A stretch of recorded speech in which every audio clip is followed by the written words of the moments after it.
Good morning, everybody.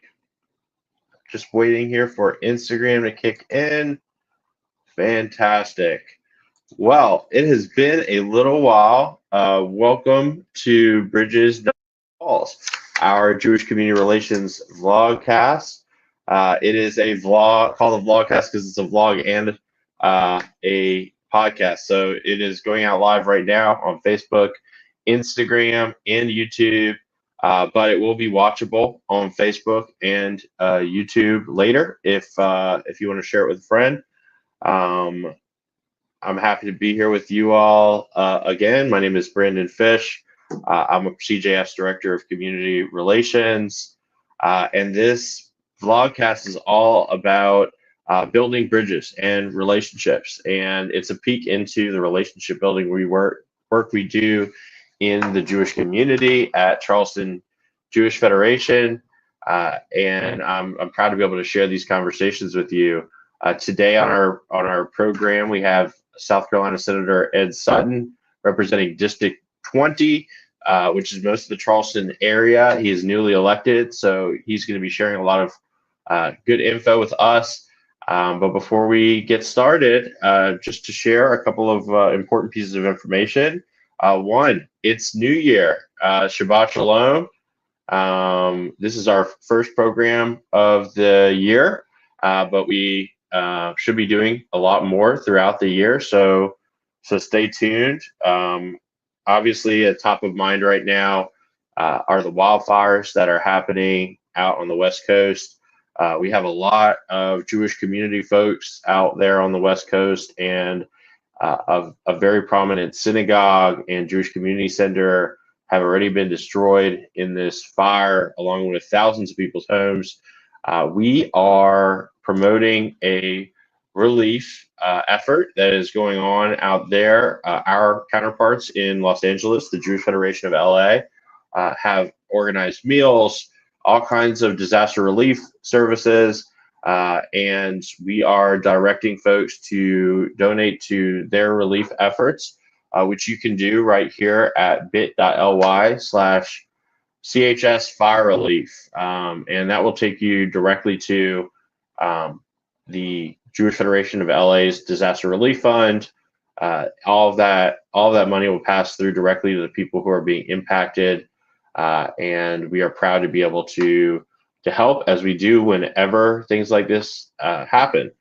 Also worth sharing, since we last spoke, Charleston Jewish Federation has a new Chief Executive Officer. Tair Judajay has made the move from Charlotte, where she served as the Chief Impact Officer of the Charlotte Jewish Federation, to Charleston, where she will be leading our organization into its next chapter. We are all very excited here at Federation, both professional staff and the board. And if you want to read more about Tair, visit our website, www.jewishcharleston.org. And the first thing that pops up on the banner is some welcome information for Tair. And I'm sure there will be plenty of opportunities to meet Tair in the near future. And she's open to taking meetings. So if you would like to set up a meeting with Tair, feel free to reach out to her at CEO@jewishcharleston.org. In addition, I should share that on January 20th, as we do every year, we will be marching in the MLK Day Parade, except this year we're doing it even bigger than we normally do. We have a float in the parade. We should have a float in the parade. We'll be giving out candy to the kids along the route to increase our level of popularity in the parade, at least among the kids who are watching. If you would like to join us in walking in this parade, you do not have to be a member of the Jewish community. We would love to have you. And you can register to march with us at bit.ly/MLK Day March. This year, we're hoping to have our biggest turnout yet. It will be cold, as it is every year, I'm sure, and it's a bit early in the morning, but it is always a rewarding experience. And in the coming couple of weeks or a week and a half, I should be able to share some details, but we will be able to participate in an event at Mother Emanuel right after the parade, which is at the end of the parade route. Pastor Manning has invited us to join them for an interfaith prayer for peace and for justice. So stay tuned for that. Any updates on that information will be shared on bit.ly/MLK Day March. And in addition, relevant to the conversation we're having today, on March the 5th is our tentative date. We will be heading up to Columbia for the South Carolina Jewish Advocacy Day at the State House. Last year was our inaugural year. It was fantastic. We got to meet with a lot of legislators. A resolution was read from the House floor recognizing KKBE's 275th birthday and standing in solidarity with Israel. We got to meet with Lieutenant Governor Pam Evett and a great number of other things that were fantastic. This year, we will obviously get to meet with state officials again. We'll be joined by Columbia Jewish Federation and Greenville Jewish Federation, so this will be a statewide effort. We will be advocating for a bill promoting institutional security. We'll be advocating against anti-Semitism and hate, as always, and in support of Israel. It should be fantastic. This year, I believe we will have transportation arranged from Charleston to Columbia to make it really easy on folks who want to attend. And for more information on that, you're going to have to stay tuned to our email list, which you can sign up for again at jewishcharleston.org. Last but not least, it is not, although campaign season relevant to Senator Sutton and other elected officials is over for the year, campaign season for the Charleston Jewish community is just beginning. So if you want to support this work that we're doing with JCRC, or any of the work that we're doing at Federation or our community in general, now is the time to make your pledge to Charleston Jewish Federation's annual community campaign. You can do so at jewishcharleston.org/campaign. You have several options. You can make a pledge now, pay later, or if you want to go ahead and make a gift, you can do that right there as well. And we are grateful for your support. It enables us to do all the things that you see us doing out in the community, and we're grateful. So all of that being said, I'm very excited because today, for our first Bridges Not Walls of 2025, we have with us a man that has quickly earned the respect of a lot of folks in our community. He ran for state senate in a newly positioned district in our Charleston area, which takes up most of Charleston. He'll tell you a little bit more about that. But he has been a near constant fixture at our community-wide events. He's the kind of guy that shows up and asks how he can help. He's been by our Federation office a couple times for meetings on issues that we're advocating around in advance of beginning his career at the State House. And he's actually lived a life of public service, which we'll hear a little bit more about in a second. But I'm very proud to have on the program Senator Ed Sutton. Next week is going to be his first week up at the State House, representing most of us here in Charleston, and we're thrilled to have you, Senator. Brandon, thanks so much for having me on the show. Excited to do this and have a good chat here this morning. Awesome. Well, thank you for making the time. Maybe before we get started, just share a little bit about yourself. What brought you to this point, what you do professionally, and why you decided to run for office. Sure. Appreciate the opportunity to do that. And name's Ed. I'm the new guy here for as far as the state senate's concerned, and then particularly here in Charleston. The election, of course, was just this past November, and actually swore in the week after. I was senator-elect for all of 1 week, and then the next week did the paperwork to make it official because it needed me to start working on some appointment matters. So I'm very much brand new to the job, learning a lot, a bit of a fire hose right now with all the folks reaching out and discussing different issues. But also I enjoy that. I'm a learner for life, and I very much like figuring out how the system works and particularly how to make it work better.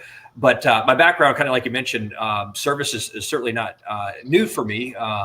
This being an elected official is certainly new, but doing service to our community and nation has been something that's been part of my life for a very long time. And that's probably maybe a good starting point is I'm an Air Force veteran, did 9 years active duty, I'm still serving the reserves. I've got about a year and a half to go to I can reach my 20-year retirement. Currently a lieutenant colonel here at Charleston Air Force Base. C-17 pilot. Majority of my career has been flying those big old cargo jets you see flying overhead. That's me up there with my buddies and everything. Wow. And that has been it's kind of a little bit poetic. I feel like in life I'm turning a chapter a little bit as my military career begins to sunset. I'm stepping into this new elected official role, but I've very much enjoyed that opportunity and that phase of life because it has literally brought me around the world. I've seen some really good spots of the world. I've seen some pretty terrible spots of the world through Air Force service. Also had the opportunity to deploy and also run missions in both Iraq, Afghanistan. Beyond that, when like I mentioned, 9 years active, when I did leave active duty, join the reserves, like most reservists, most of my schedule I had a full-time job outside of the military. And that's primarily commercial brokerage and commercial development. So I help people buy, sell property or find property for their small business. And I also renovate old buildings, which it turns out we are in a very good region for that. And I very much enjoy that aspect of life as well, because the way I kind of approach buildings, we're actually sitting in my office here. This is a building that I renovated myself. Well, I shouldn't say myself. I coordinated. I try not to swing the hammer too much because that's the part of a renovation I'm not quite as talented in. But I enjoy telling stories with buildings too, because any building that's been around for a while, it's probably been through multiple forms of ownership. The use may have changed over the years. So kind of understanding that and telling that story is something I definitely enjoy. But I think this podcast too is appropriate. I like your Building Bridges theme. That was also the theme of the campaign for a number of reasons. One, to help communities stay connected. But in our region, we have a lot of bridges because we are the low country, and bridges are not cheap to build. They're not cheap to maintain. So a big part of beyond building the bridges between community is also realizing that we have a lot of infrastructure needs here. And kind of my brand of politics a little bit is stepping away for some of the cultural war grenade throwing and focusing it more on local needs here in the district and things that maybe have been neglected for a while. And also with Charleston just being as popular as we are, with people moving here, we've got some growing pains, and a lot of that is managed through infrastructure, what we have, and also future planning. So anyway, that's kind of an extended introduction of who I am and things I'm focused on, and I'll turn it back over to you. Well, I have definitely benefited from some of your work renovating buildings. I have taken the opportunity several times now to eat at King Barbecue just across Northbridge in North Charleston. Fantastic food, and the building itself is gorgeous. Thank you for your work on that in particular. You mentioned culture wars, and it seems like culture wars are kind of dominating our politics right now. A lot of social issues that seem to be outside of the scope of the State House end up taking up a lot of time at the State House, or at least did in the last legislative session. And certainly we see the same thing in our national politics. And you mentioned the need to improve our infrastructure, both locally and throughout the state. It is hard driving back and forth between here and Columbia from any part of the state not to notice the infrastructure improvements that are needed around the state. How, as a Democrat and as part of a super majority chamber, that is a super majority of Republicans. How do you anticipate kind of transcending the culture war politics, the hyper partisan politics, and actually getting stuff like infrastructure and other kind of nonpartisan priorities done? Absolutely, and great question, because the count in both the state house and state senate for elected Democrats is the lowest that it's been. Gosh, post Civil War. So that means like we've got a lot of work to do, especially if we want to get some of our priorities through. One interesting thing with that the note though, and this is more so playing out in the House, is you are seeing a fracturing of the Republican Party. You've got, we'll call it more your traditional Republicans, and also the emergence over the last couple of years of the Freedom Caucus, and what that's done, and I think also when you get online and you'll see this, is the traditional Republicans are working more, I feel like, with the Democrats, because some of these more Freedom Caucus members that are further out on the right of the spectrum, they are more focused on kind of the cultural war type things, and not that day-to-day quality of life attention that is needed. So it has, in a way, forced traditional Republicans to work more with Democrats to get some of their initiatives done. I don't know if that's going to play out in the Senate. We'll see here in the next few weeks. But one of my approach so far has been is I've got two pieces of legislation out there that I've pre-filed. I've got some more coming. Well, I think we'll talk about that a little bit later in the podcast. But I am making a very deliberate effort to get to know some of the more senior members on both sides of the aisle, and finding ways where there are common areas of interest. And just a preview of one of those is myself and Senator Davis down in Beaufort, who's a Republican. We are co-sponsoring a child care tax credit bill, and that's going to increase your income or bring more tax money back to people that have families here in South Carolina on your income taxes. It does a couple more things for child care workers as well. And I think that's so far, that's kind of my initial entry into the Senate is finding some more senior members, finding that common ground, working on issues where there certainly is overlap, and building trust, building a relationship there. I'm not going to tell you, and this is something I certainly have learned in my development world, but maybe something that a lot of politicians don't necessarily want to go out there and advertise. Change comes in increments, right? Like no one's going to run into that chamber and turn the ship, right away. That's just an impossible task. So I'm taking that approach from a very much a incremental standpoint. We'll do some small things initially, and then we can see what we can build upon there to build those relationships and push forward. And I'll say too, the institution of the Senate is very different from the House. Again, being a freshman, haven't experienced it myself because session starts next week. But based on what I've heard, is a lot of the work in the Senate doesn't necessarily fall along party lines. It's more actually regional focus, more of the urban areas of our state or suburban areas of our state versus kind of the needs of more of our rural areas of the state. And that's kind of an area too that I think I can help on and be effective there, because I grew up in a rural area of the state, Lexington County to be exact. My hometown is the town of Gilbert, South Carolina, which a lot of people, they may have driven it past it on I-20 one time and seen the sign. But Gilbert is a peach farming community. We have one flashing light there. That light has existed my entire time living there. And I left 22 years ago to come down here to Charleston to go to college. And that flashing light is still the only traffic signal that we actually have in the town of Gilbert. So not too much has changed there. So I'm very fortunate growing up in the state that, now, like I said, for the last 22 years living in urban Charleston, but come from a rural part of the state. Yeah, some people don't know that besides producing some of the world's most delicious peaches, South Carolina actually produces more peaches every year than Georgia, who call themselves the peach state. So a little factoid for our viewers that may not be familiar with how prolific our peach industry is here in South Carolina. So you mentioned working on the child care tax credit and other kind of like incremental policies that make the quality of life better. And I've noticed from just watching over the past several years what happens in the Senate, that some of the most prolific senators accomplish a lot of incremental change during their time, and that's not necessarily the headline grabbing legislation, but somebody who comes to mind is Katrina Shealy, who is one of the most prolific senators in modern South Carolina history. But most of what she did for children and families, you wouldn't read about necessarily in the Post and Courier.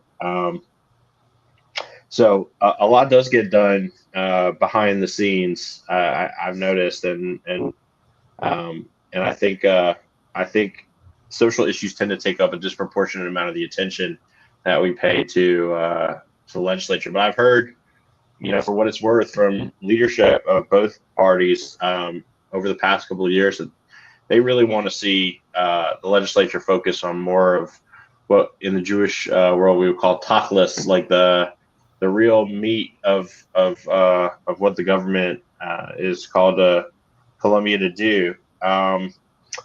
So, obviously you have to balance dealing with, as a senator, what happens in Columbia with what your constituents are calling for, and staying connected, building those relationships, but also staying connected with the folks in your district. How do you plan to be accessible and connected to the diverse constituencies in your district?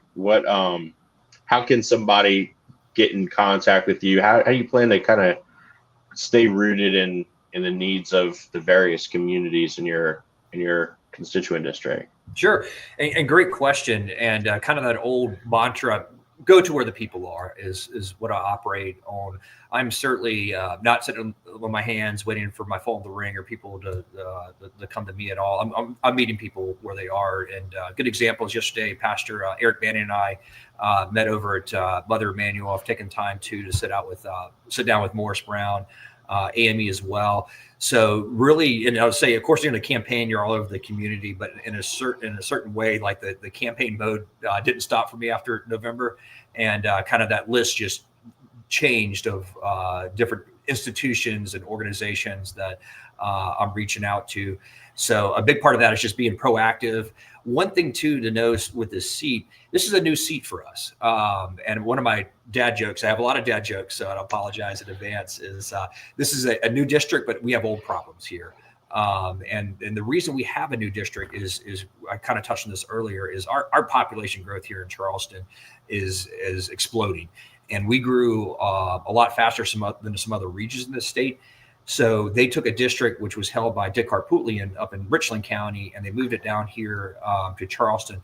So part of what I've been doing too is also an education campaign, is helping people understand that that this is a brand new district for us, and the lines have drastically changed, and it is very rare. I think you would have to go back to I think 84 would be the last time that you, and that's when we went to single member districts, that you've seen a change this drastically of taking a district in one part of the state and totally picking it up and putting it down somewhere else. So that's a big thing. And one thing I've run into is people were like, well, why did you run against Sandy Senn?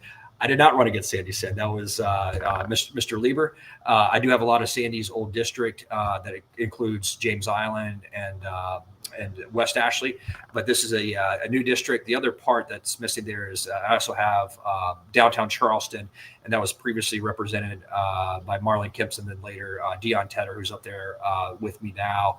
So anyway, back to your original question, is I've actually got beyond all the, and we are the holy city, right? So one thing, if you want to meet people where they are, go to the faith leaders. That's a great starting point to get to know people, get to know community leaders. But I also have a neighborhood list now that I'm slowly going through and reaching out to all the different neighborhood presidents or leaders and introducing myself, just to let them know that, hey, yeah, you have this new guy representing you, and let's chat, let's talk about issues. And again, going back to needs of the public, there is not a day that goes by that I'm not chatting flooding or traffic congestion. Those are the top two every single day, multiple times a day. Those are the issues that I'm having conversations about. Well, those are definitely some of the issues that people are encountering every day. Pastor Manning, who you mentioned, is a close friend, definitely to our community, and we're very proud of the work that we've done with him. He was actually, I think, if I remember correctly, the first guest on this podcast vlog endeavor, because he's been our partner both in advocating for a hate crime law at the state house, but also just in being a partner. As we go through difficult times. Obviously, 2015, Mother Emanuel was attacked, and Pastor Manning, he has in his leadership really been a big part of coming in and holding a really fractured congregation together and meeting the needs of people going through intense trauma. And similarly, since we're talking about MLK Day, one year we had folks actually after the Tree of Life shooting in Pittsburgh come down to Charleston and march with us in the MLK Day parade. And Pastor Manning saw to it that they were greeted at Mother Emanuel and had an opportunity to talk about what it's like as a community in the wake of a hate crime like that happened at both of their congregations, and really like the challenges of dealing with going through a trial and the media attention and all the things that come after a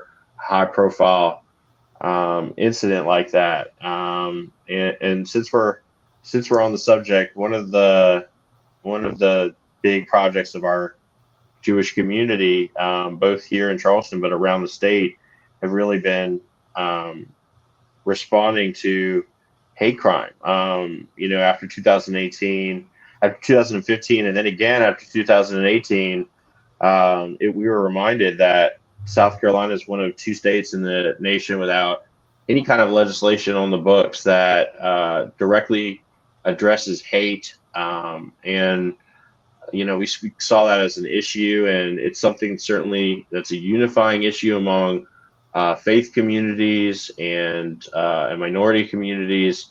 Why do you think it has been such a challenge to get hate crime legislation passed in South Carolina? And what do you think, if our approach hasn't been working over the past 6 years, what do you think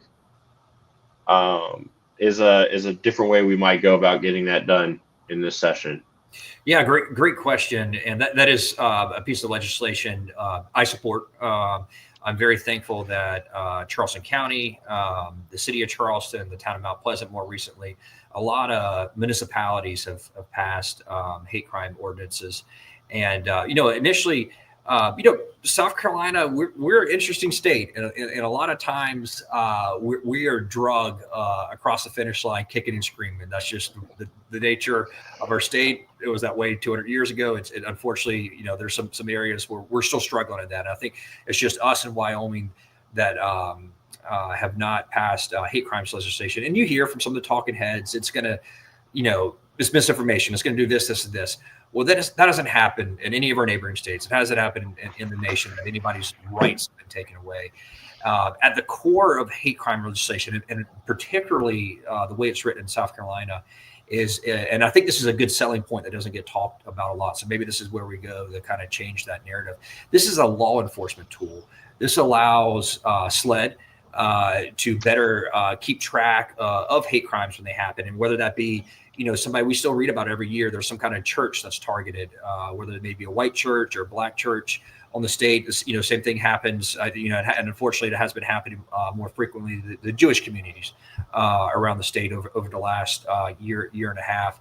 And that allows, because everything in law enforcement is tracked. Like, if you have a neighborhood in West Ashley where there's an increase at night, people breaking in the cars or checking unlocked doors, the police track that. They say, okay, we've got a concentration of car break-ins over here in this particular neighborhood.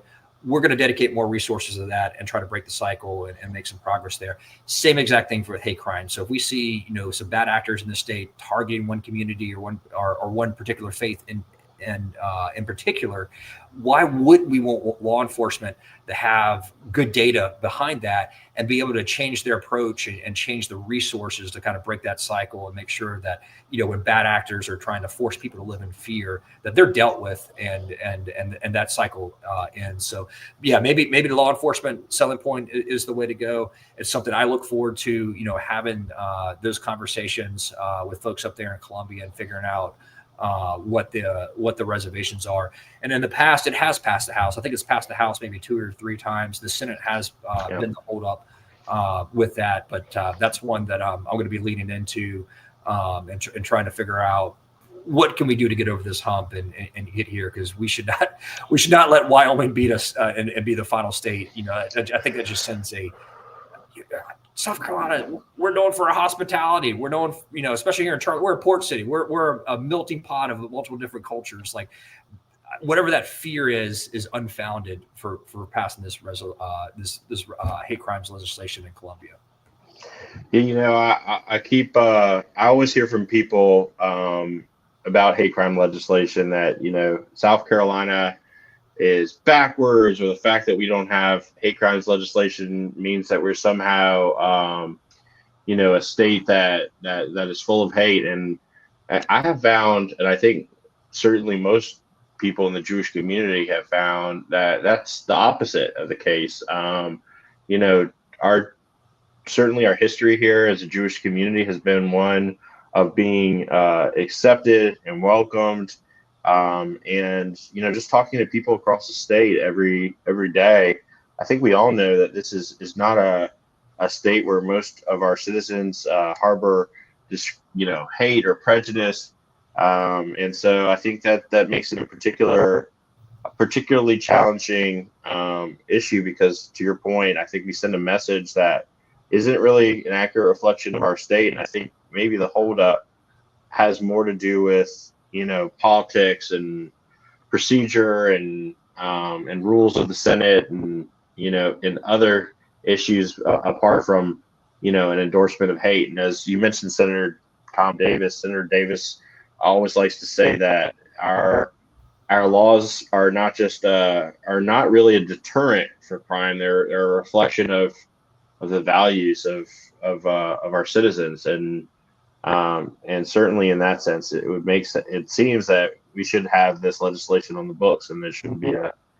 fight that we're having every year. Besides hate crime legislation and infrastructure, what are some issues that you're really wanting to tackle in your time up in Columbia? Awesome. And I've got a working list here. So the other piece of legislation I've sponsored so far is a resolution to direct Santee Cooper to put out the VC Summer reactors, the ones that are incomplete, out to private market to see if there's a private operator that wants to come in and spend the additional billions of dollars that are required to get those 2 reactors online. This is kind of a starting point. As you know, that whole thing is, I'm just going to be very polite, is a mess. and it went belly up in 2017. But we did spend $9 million. We got $9 million in the ground there. One of the reactors, I think, is 48% complete. I think we're at a point where no more taxpayer money whatsoever needs to be spent on that thing at all. We should also not allow utilities to charge us any more money. We're because of the Base Load Review Act, everybody who's paying a power bill is still paying for those things. So I would like to get us to a point where ratepayers in South Carolina are also no longer paying for that. So step one is just test the market, see if there's anybody else that wants to come in there and finish those. Obviously, they would figure out a way to make some kind of profit on that, so it's worthwhile. Obviously, no one's going to come and spend billions of dollars for charity, and that's where I think the next step is going to be critical. What does that profit look like, and how is that, the finished product a benefit to not only ratepayers in South Carolina, but also taxpayers in South Carolina. The other one, so that bill's filed, or that resolution is filed. The other one, I'm having some good conversations on both the House and the Senate side, is potentially a drone bill. Obviously, drones have gotten a lot of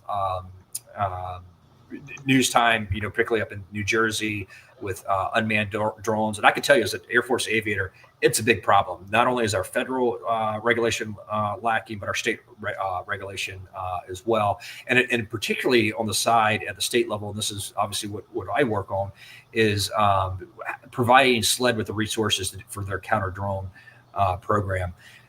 Being a military guy, I pay very close attention to what's happening in Ukraine, Syria, and unfortunately, U.S. personnel in Iraq have been attacked by we call them COTS, or commercial off-the-shelf drones, where somebody you can buy it off of Amazon, and then they attach a improvised explosive device to it, and then they attack soldiers. So we've been unfortunately on the receiving end of that several times. U.S. personnel. It's happened in Ukraine as we speak every single day. And my big fear is it's just a matter of time before somebody tries to make a statement here in the U.S. by doing something similar there. So now, knowing that is a high probability, I do believe strongly with it being a top of mind issue in the press, that let's have that conversation here in Columbia, and let's see what we can do to provide SLED with additional resources. So when we do have a big events throughout the state, that they're prepared to guard against that. And that obviously will be another one that's, I feel like, very much bipartisan as it develops. There's another one that just landed on my desk this week, too, that I'm going to start digging into, but potentially, and it looks like maybe 2 Republican senators are going to be part of this group as well, but potentially a strangulation bill. And this right now, I've just started reading into this one about 2 days ago, so I can by no means can say that I'm an expert. But our laws on charging somebody for non-fatal strangulation are lacking. That is something that has impacted my family directly, actually the Jewish side, my family directly, that we can talk about a little bit later. So, and the nice thing too, this is also being asked for members of the law enforcement community are asking for this bill. So I think that does make it a little bit easier for us.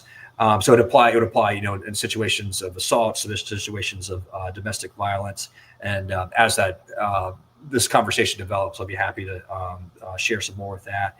And then also, I know you and I have also talked directly about institutional security. Happy to learn some more about that. You mentioned that earlier in the podcast, and that's the unfortunate side of the times that we're living in. Is our places of worship, which should be peaceful places, have been targeted more frequently in recent years.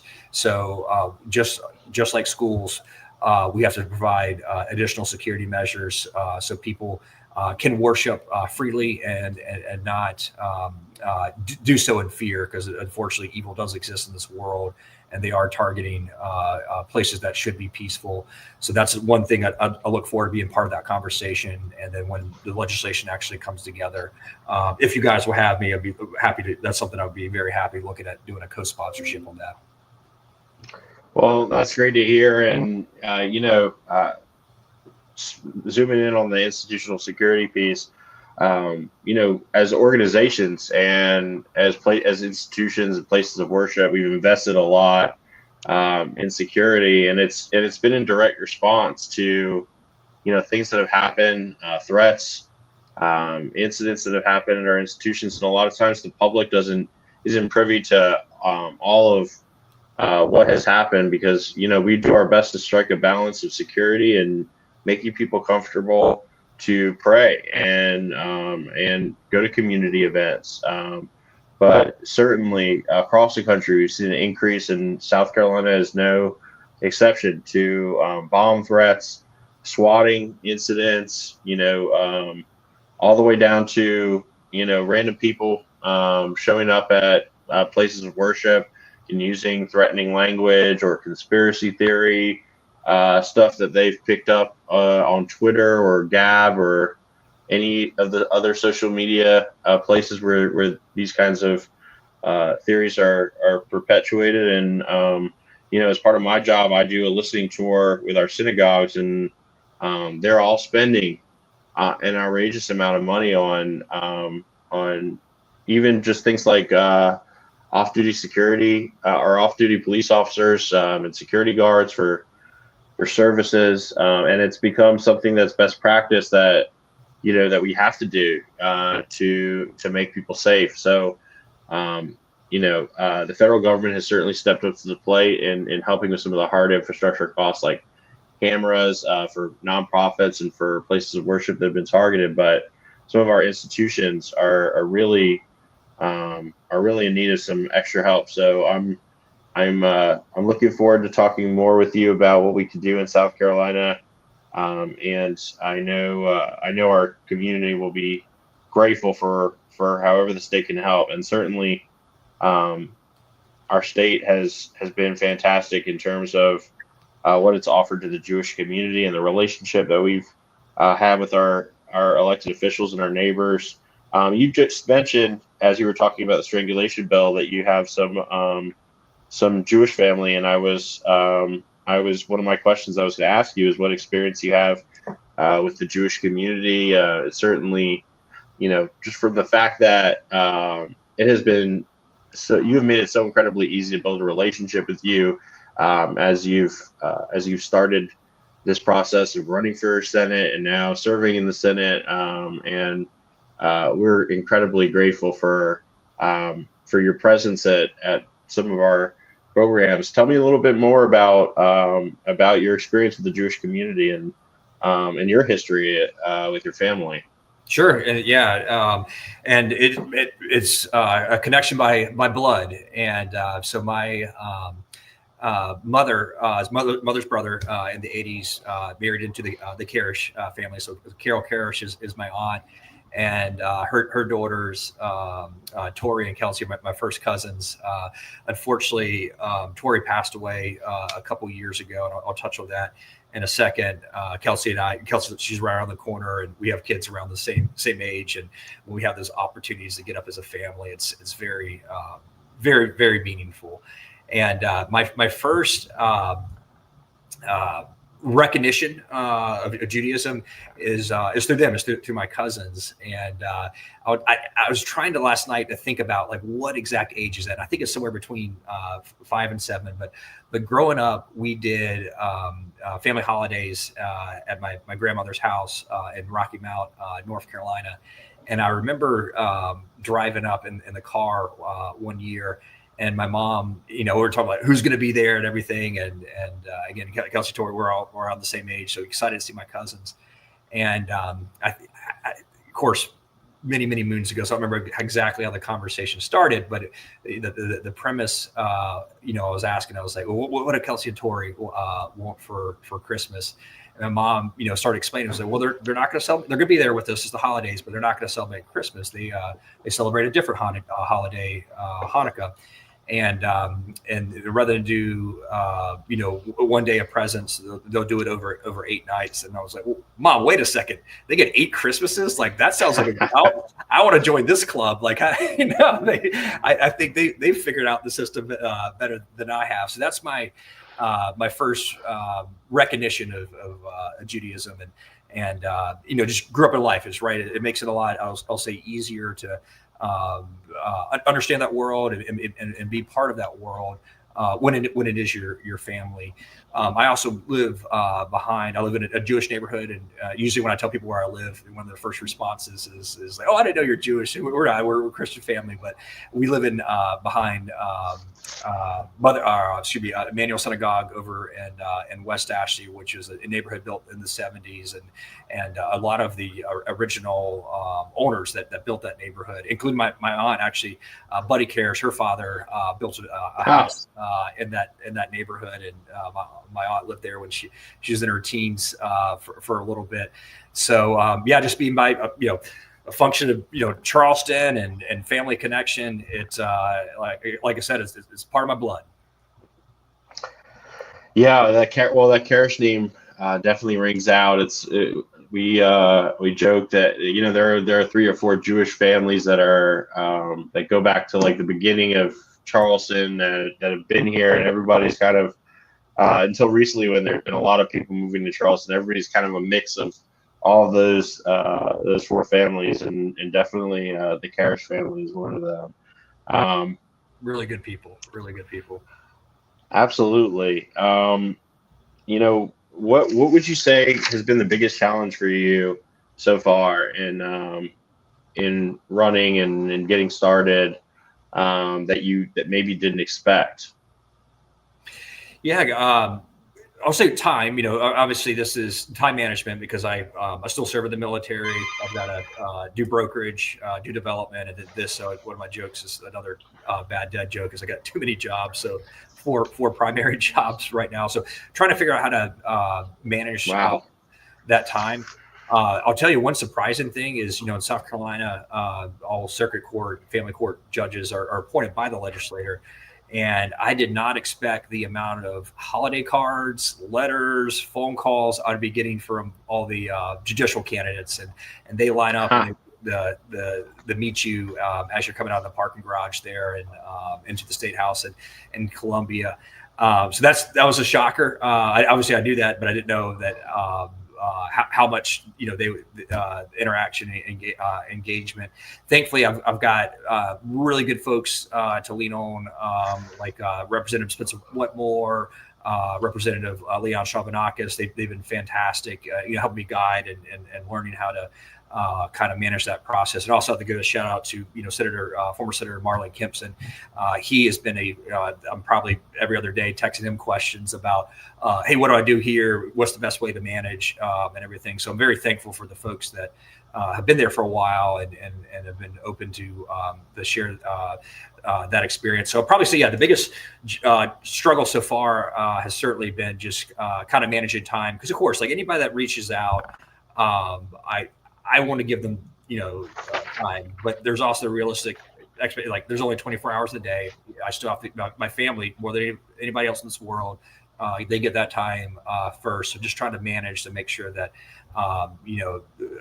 giving people the priority that they're seeking when they reach out and want to discuss a particular issue. And also, part of that too is you've got to prioritize, right? Again, going back to just the time being a limited resource. Like some of those folks I have, like, I can't get to you now, but I do, I know what by function, if you reached out to me, there's something you really want to say, let's put on the schedule here in a couple of days, a couple of weeks from now, and I'll be able to get to it then. So just trying to figure out that flow and how to manage it. One other thing too, and I'm a nerd, if you can't tell, so I like tracking things. So one of the things I'm trying to figure out too is actually a constituent software to track constituent complaints, because I've got obviously mentioned flooding and infrastructure. Every day I'm getting a complaint about a different flooding issue, maybe an outfall that needs to be cleaned out.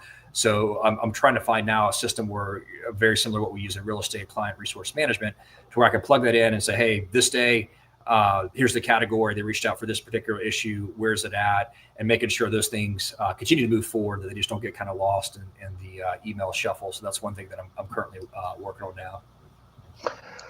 Well, that leads into what was going to be my last question, which is, we have a lot of community members who are really passionate, not just about hate crimes, but a lot of the issues that we work on, and issues that pop up in their neighborhoods. And the Jewish community tends to be disproportionately engaged when it comes to our electoral politics and voting and in being, an active voice throughout the session. What advice would you give folks that want to make a difference, want to advocate on an issue? Like, what's the best way to reach out to you as an elected official? We have advocacy tools, and people send emails, make phone calls, postcards. What's the best way for a constituent to get in touch with you and make their concerns known to you and get a response? Sure, absolutely. Email or text. So my Senate email is Ed Sutton, first name, @scsenate.gov. And like I said, if it's something I can't get to right away, I'll at least I try to respond within 24 hours and set that expectation of when I can actually start digging into the issue or get that into the right lane. And then also, I won't say it, but it's on my website. It's also on the state website. My cell phone number, I have it listed there.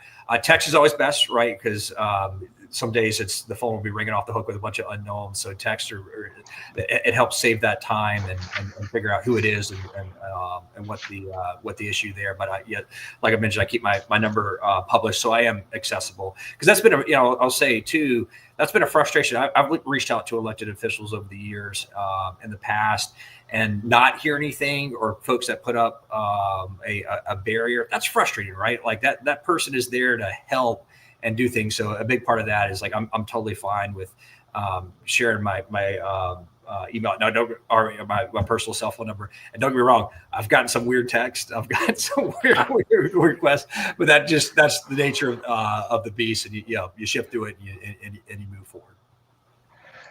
I hear you. My cell phone is what I share with community members as well, and I have gotten some of those weird text messages, as you put it, and so I can relate. But I always tell people about the State House that state and local government, that's where 75% of what's going to impact your everyday life happens, and especially since we have conservative courts right now that tend to localize issues, and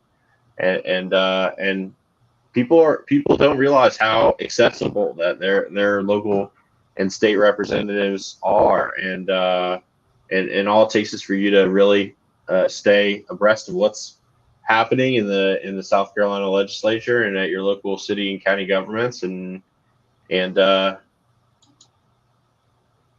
a call. And I'll say one thing too, Brandon, jumping in there, the bringing up this, hopefully I'm saving myself a little bit of time and folks reaching out. With this new cell phone ban in schools, if your child gets their phone taken, I will not call the school on your behalf. That is a new rule. I think it needs to be respected. I think we need more schooling and less scrolling is the tagline there. So that has been a topic that's come up recently, that folks reaching out, particularly about that. I support that. I think that's a very good instrument to have in our classroom. So don't ask me to call the school and get your kid's cell phone back, because I would not make that phone call. Not part of the job, getting involved in cell phone policy. Heard and understood, and you heard it here first, folks. That's not an issue you're going to get a good response on. So if you have a problem with your child's phone being taken, reach out to your school administrator, not your state senator. There's not much you can do about it.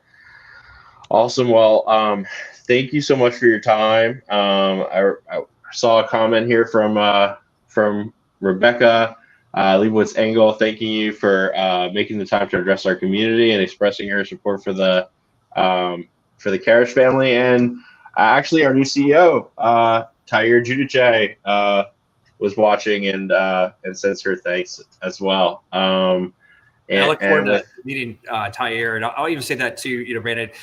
Two-way street, like, thank you guys for opening the door. I mean, having a community that reaches out to elected officials to say, hey, come to our events. Like, we want you to be part of the process. It makes our lives easier too. So that like I said, it's a two-way street. And I also want to show my gratitude and appreciation as well for how friendly and hospitable you've been.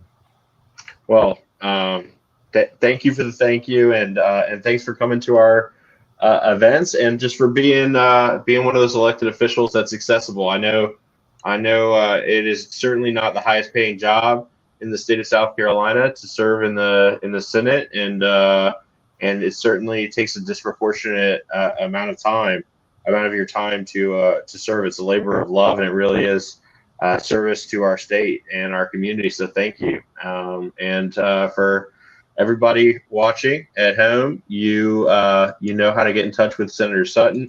It's right here, his email address, and as he mentioned, his cell phone number is available on his website and on the South Carolina State House website. So a little Googling will go a long way. And if you have any questions for me, or ideas for maybe who we should have on in a couple weeks from now, reach out. And again, if you are able and willing, it's our campaign season for our annual community campaign. We'll be doing some events upcoming, so stay tuned on our mailing list, and we appreciate you. And until we see you next time, have a fantastic Shabbat if you're observant, and a great weekend. Thanks again, Senator Sutton. Thank you for having me. See you soon.